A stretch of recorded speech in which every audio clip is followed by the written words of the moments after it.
Bhagavad Gita Chapter 8 Akshara Brahma Yoga Ataha Ashtamo Adhyayah Arjuna Vacha Kim Tad Brahma Kim Adhyatmam Kim Karma Purushottama Adi Bhutam Cha Kim Proktam Adi Daivam Kim Uchyate Adi Yajnah Katam Koatra Dehe Asmin Madhusudhana Prayanakale Chakatam Gneyo Asiniyatatmabhi Shri Bhagavan Uvacha Aksharam Brahma Paramam Swabhavo Adhyatmamuchyate Bhuta Bhavodbhavakaro Visargha Karma Samagnitaha Adi Bhutam Ksharo Bhavaha Purushaschadi Daivatam Adi Yajño Aham Evatra Dehe Deha Britamvara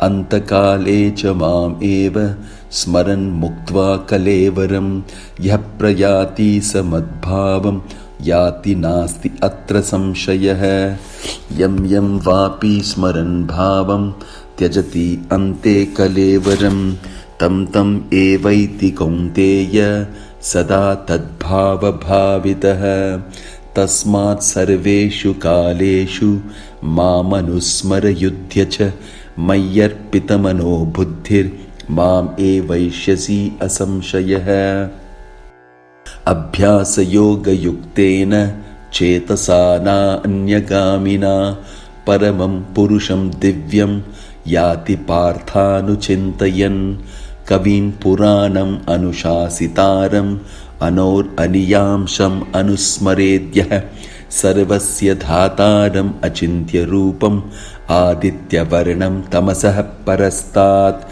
Prayana Kale Manasa Chalena Bhaktya Yukta Yoga Balena Chaiva Bhruvor Madhye Pranama Vesha Samyak Sayat Param Purusham Upaiti Divyam Yat Aksharam Veda Vido Vadanti Vishanti Yat Yatayo Vitaragaha Yat Icchanto Brahmacharyam Charanti Tatte Padam Sangrahena Pravakshe Sarvadvarani Samyamya Manohrdi Nirudhyacha Murdhani Adhayatmanah Pranam Astito Yoga Dharanam Om iti ekaksharam brahma vyaharan mam anusmaran yaprayati tyajan deham sayati paramam gatim ananyachetah satatam yo mam smarati nityasah tasyaham sulabah partha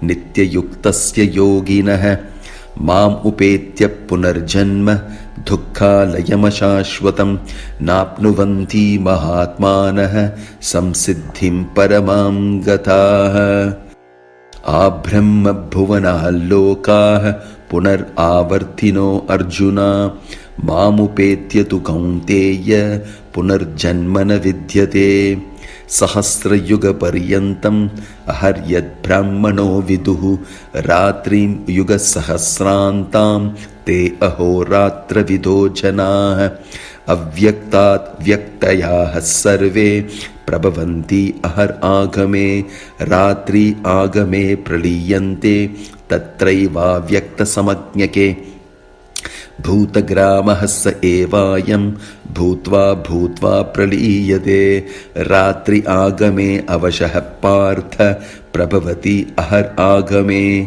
parastasmatu bhavonyo avyakto vyaktata sanatanah yahassa sarveshu bhuteshu nasyatsu na vinashyati avyakto akshara iti uktas tam ahu Paramam gatim yam prapyana nivartante tadhama paramam mama Purushah sapparah partha bhaktya labhyastva ananyaya yasyantahasthani bhutani yena sarvam idam tatam yatra kale tva anavrittim avrittim chaiva yoginah prayata yanti tankalam vakshayami bharatarshabha Agnir Jyotir Ahashuklah Sanmasa Uttarayanam Tatra Prayata Gachanti Brahma Brahma Vidho Janaha धूमो रात्रिस्तथा कृष्णः षण्मासा दक्षिणायनं तत्र चान्द्रमसं ज्योतिर्योगी प्राप्य निवर्तते शुक्लकृष्णे गतीयेते जगतः शाश्वते मते एकया याति अनावृत्तिम् अन्यया वर्तते पुनः नैते स्त्री पार्थ जानान् योगी मुह्यति कश्चन तस्मात् सर्वेषु कालेषु योगयुक्तो भवार्जुन वेदेषु यज्ञेषु तपस्सु चैव दानेषु यत् पुण्यफलं प्रदिष्टम् अत्येति तत्सर्वम् इदं विदित्वा योगी परं स्थानम् उपैति चाद्यम्. Reading the translation from Shloka 1. Arjuna inquired, O my Lord, O Supreme Person, what is Brahman? What is the Self? What are fruitive activities? What is this material manifestation? And what are the demigods? Please explain this to me. 8.2. Who is the Lord of sacrifice? And how does he live in the body, O Madhusudana? And how can those engaged in devotional service know you at the time of death? 8.3. The Supreme Personality of Godhead said, the indestructible transcendental living entity is called Brahman, and his eternal nature is called Adhyatma, the Self. Action pertaining to the development of the material bodies of the living entities is called karma, or fruitive activities. 8.4. O best of the embodied beings, the physical nature which is constantly changing is called Adibhuta, the material manifestation. The universal form of the Lord, which includes all the demigods, like those of the sun and moon, is called Adideva, and I, the Supreme Lord, represented as the Supersoul in the heart of every embodied being, am called Adi Yajna, the Lord of Sacrifice. 8.5. And whoever, at the end of his life, quits his body remembering me alone, at once attains my nature. Of this there is no doubt. 8.6. Whatever state of being one remembers when he quits his body, O son of Kunti, that state he will attain without fail. 8.7. Therefore, Arjuna, you should always think of me in the form of Krishna, and at the same time carry out your prescribed duty of fighting. With your activities dedicated to me, and your mind and intelligence fixed on me, you will attain me without doubt. 8.8. He who meditates on me as the Supreme Personality of Godhead, his mind constantly engaged in remembering me, undeviated from the path, he, O Partha, is sure to reach me. 8.9. One should meditate upon the Supreme Person as the one who knows everything, as he who is the oldest, who is the controller, who is smaller than the smallest, who is the maintainer of everything, who is beyond all material conception, who is inconceivable, and who is always a person. He is luminous like the sun, and he is transcendental beyond this material nature. One who at the time of death fixes his life air between the eyebrows and by the strength of yoga with an undeviating mind engages himself in remembering the Supreme Lord in full devotion will certainly attain to the Supreme Personality of Godhead. Persons who are learned in the Vedas, who utter Omkara, and who are great sages in the renounced order enter into Brahman. Desiring such perfection, one practices celibacy. I shall now briefly explain to you this process by which one may attain salvation. The yogic situation is that of detachment from all sensual engagements, closing all the doors of the senses and fixing the mind on the heart and the life air at the top of the head. One establishes himself in yoga. After being situated in this yoga practice and vibrating the sacred syllable Om, the supreme combination of letters, if one thinks of the Supreme Personality of Godhead and quits his body, he will certainly reach the spiritual planets.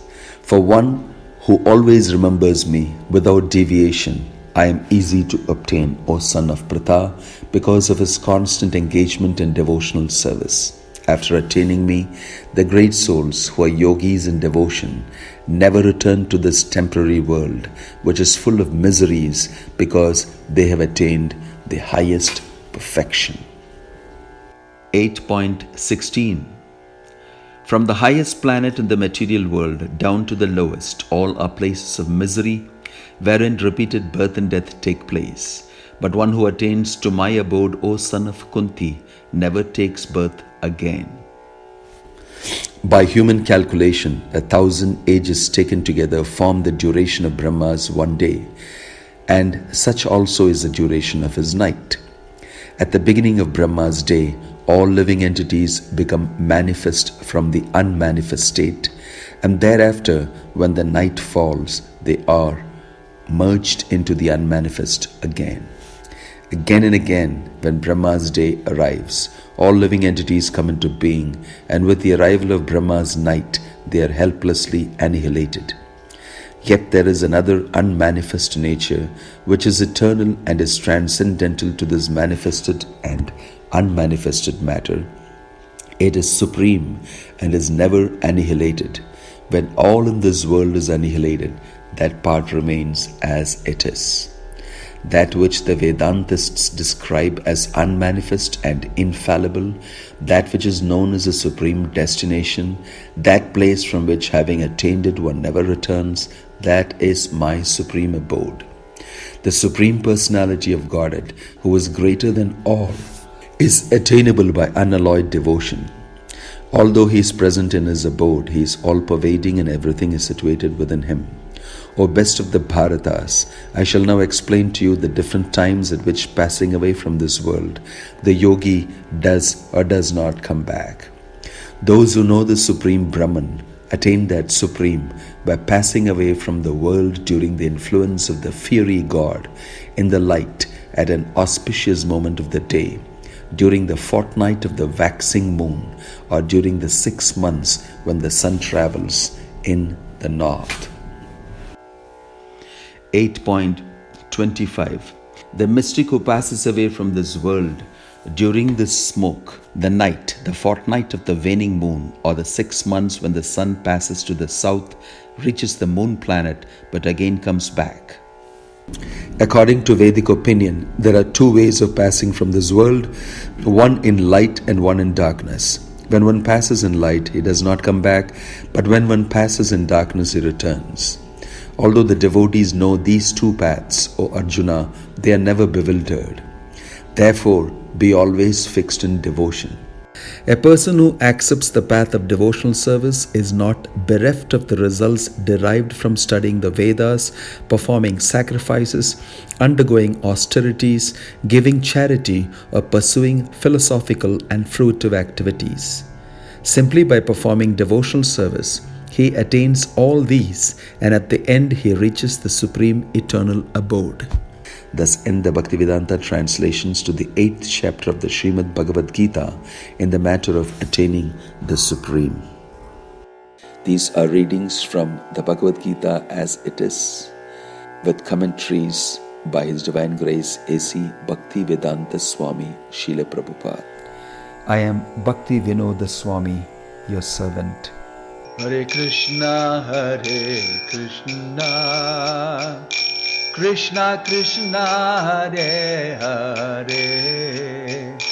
Hare Rama,